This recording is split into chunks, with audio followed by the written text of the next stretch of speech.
everyone. Thanks for tuning in. And here I am again with a little energy update for this week. Today is May the 7th, Wednesday or Thursday it is. And yeah, we're looking ahead for the next days over the weekend and into next week and see what the energies are like and how to best navigate. And yeah, you've probably all been feeling this last full moon in Scorpio. Can't get any more intense, really. Maybe it can, but it was quite a full moon. We're already that was on the 2nd of May, so some days ago now, where we had a peak, a culmination point in the sign of Scorpio, ruled by Pluto. And I'm going to talk about Pluto a fair bit in a while. And yeah, so this peak time of this last full moon could have brought up a lot into our consciousness, bubbling up from deep down in our subconscious. We also had a juicy Chiron conjunction at the same time. So quite a bit going on and to navigate through. And yeah, of course, we all feel it differently. We all have our own unique setup. And then as planets transit, as these energies, um, yeah, as these energies build, it of course depends how the planets communicate with our personal planet. So very different experience for everyone. But yeah, as we can see in the chart, we still have a strong Aries presence. And as you all know, like this year, all the outer planets are changing signs. So that's a big deal. Some already started an ingress last year, end of last year. But yeah, all the outer planets, the collective consciousness is shifting in so many ways. And surely we can see it in our outer world, we'll feel it in the inner world, and they always go nicely together, of course.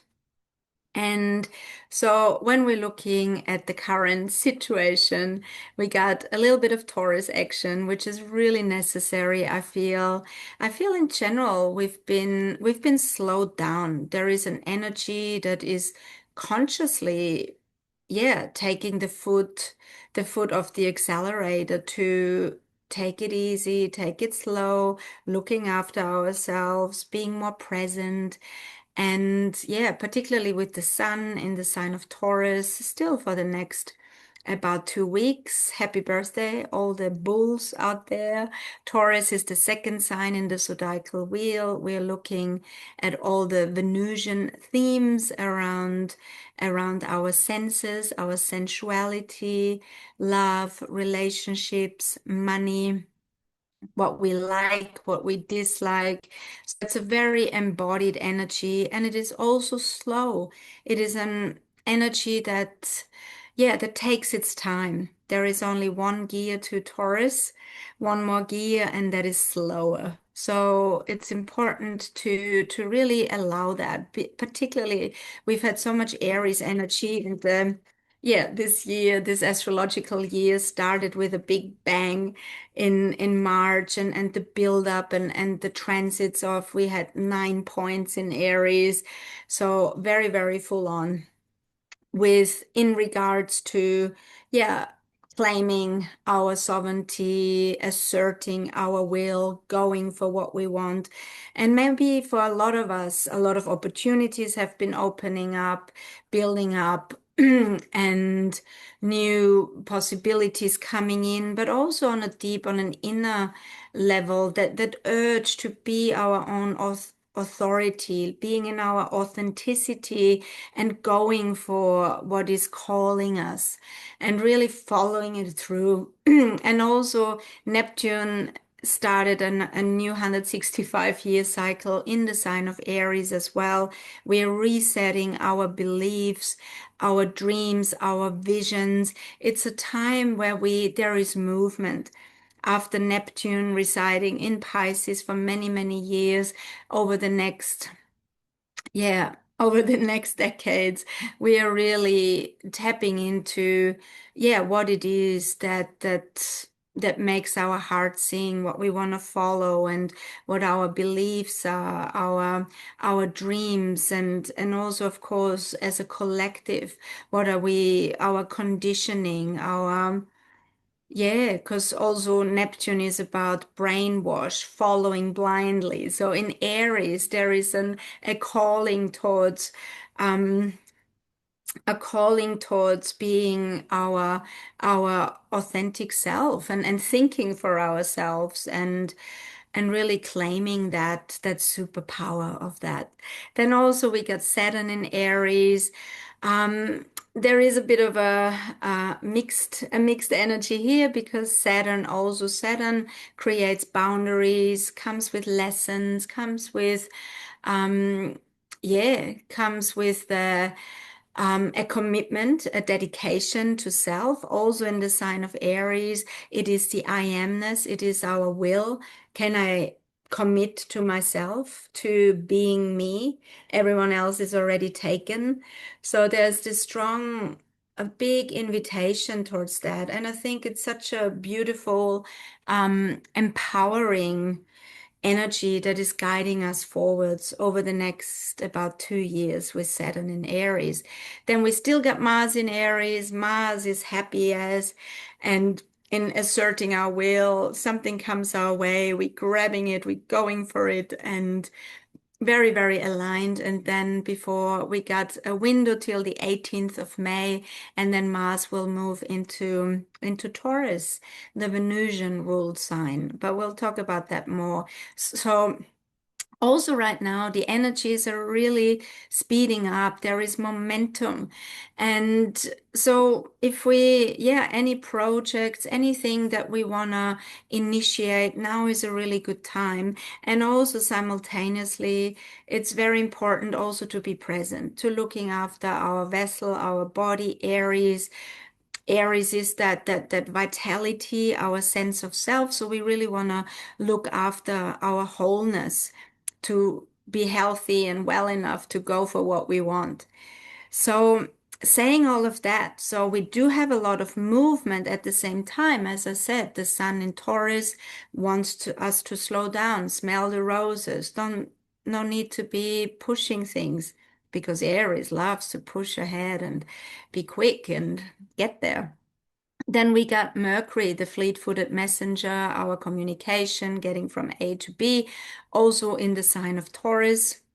There is also slowing down, thinking more when we communicate. There is also any kind of communication to do with relationships, or getting finances sorted, communicating with some financial advisor, for example, could be a really good time.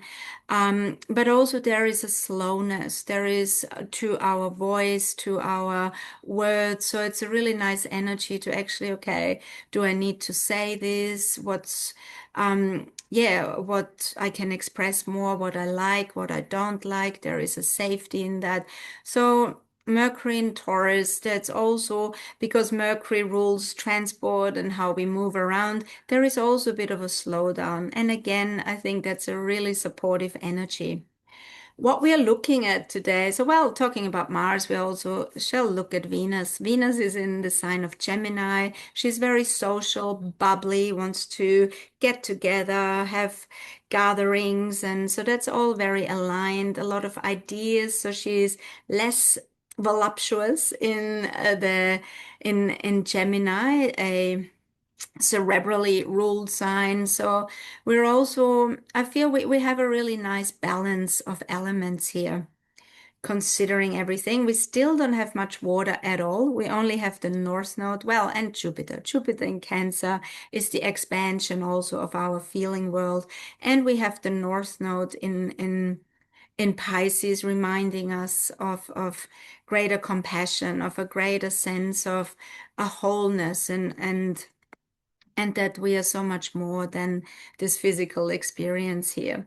Talking about everything is speeding up. We had up until now, all the planets have been direct, which means there is a direct energy that's moving us forward. And maybe a lot of us have been rushing around and sometimes almost a bit maybe overwhelming by what's going on, maybe a bit too much. And now the first planet stationing to go retrograde is Pluto. Pluto will go retrograde this next tomorrow morning in the early morning hours. So we are only, I think, about 10 hours away from Pluto going retrograde until the 15th of October. So it's usually about 5 months. Pluto goes retrograde. And that's a big deal. And maybe a lot of you have been feeling it. Maybe we feel more lethargic.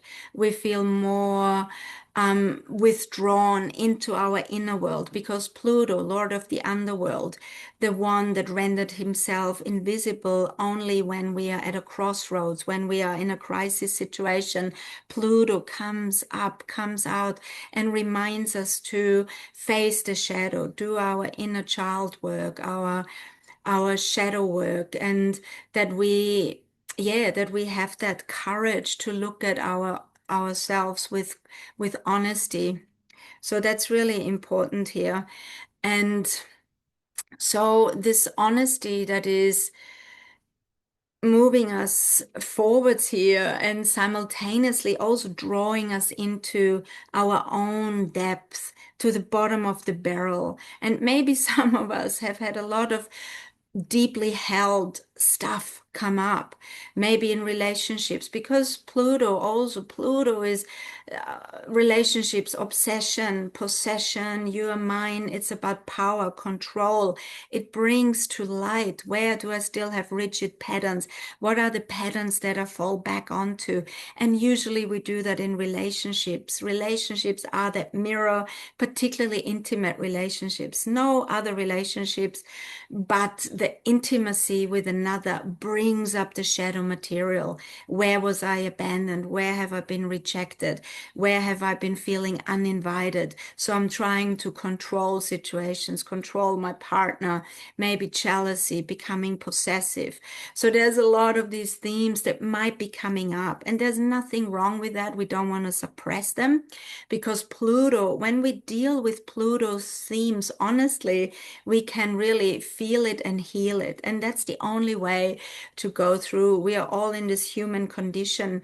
So don't be surprised if the last couple of days you or your partner or your environment, there's been old things coming to the surface, because that's Pluto. Pluto, yeah, has that ability to dive deep psychologically, and yeah, bringing us down onto our knees and say, well, you're in this humanness, and this humanness comes with joy and the greatest of despair, and it comes with grief, and it comes with resentments and opportunities that have been missed, and dreams yet unlived, and what we expect of our partners to fill those gaps. And so it's very, very juicy material. So over the next 5 months, we are more, it doesn't mean we're going to be hiding out or whatever, but there is a great opportunity to journey deep inside, to allow what wants to arise and not push it away, and work through that. Often, of course, in relationships, it can be a lot more challenging because now we have two people moving through their stuff in their own time, of course, and in their own whatever shows up for each individual. And of course, we want to support the other through the process. So it's important to be gentle, compassionate, and yeah, maybe asking for a spirit of gentleness with the deep transformation and rejuvenation process that we will be going through, particularly, excuse me, when Pluto stations. It's a big energy that is coming to a standstill, a standing still point. That's also why in my environment, and including myself, I've been feeling really tired the last couple of days, lethargic, moving through my own processes, and which adds a bit of a challenge then functioning in the world, going, being yeah, the expectations on ourselves and from our environment. So it's really important to be gentle and seeing it as a beautiful invitation to live our greatest potential, because Pluto, yeah, Pluto lures us into the netherworlds to find the treasures within And that's the beauty, the treasures of greater self-understanding. I'm just going to read out a brief paragraph out of the astrological mandala by Dane Rudhyar. And so Pluto is going retrograde at the 6-degree point and will retrograde back to a 3-degree point. And also there's a lot of, in Aquarius, there's a lot of support universally. So we are not left alone. We are very, very supported. So Dan Rudhyar talks about this degree point. It's a masked figure performs ritualistic acts in a mystery play. So that's interesting because Pluto was the masked figure, where rendering himself invisible with a helmet and only surfaced at times of crisis at a crossroads and otherwise was hiding away in the dark, in the shadows. The individual's involvement in long established patterns of activity aiming at the release of collective power. This first symbol of the 60-second five-fold sequence presents to us social processes in their deepest occult aspect. The individual is seen having assumed a transpersonal responsibility. So what I get out of this is there is a deep transformation. There is an invitation to deeply transform. And Pluto shows us the collective changes in the sign of Aquarius. Aquarius is the humanitarian, the revolutionary, the rebel, a deep individuation process. And no one better than Pluto moving through Aquarius until 2044, helping us to dismantle the old and rejuvenate. And that's what Pluto does. It's like this.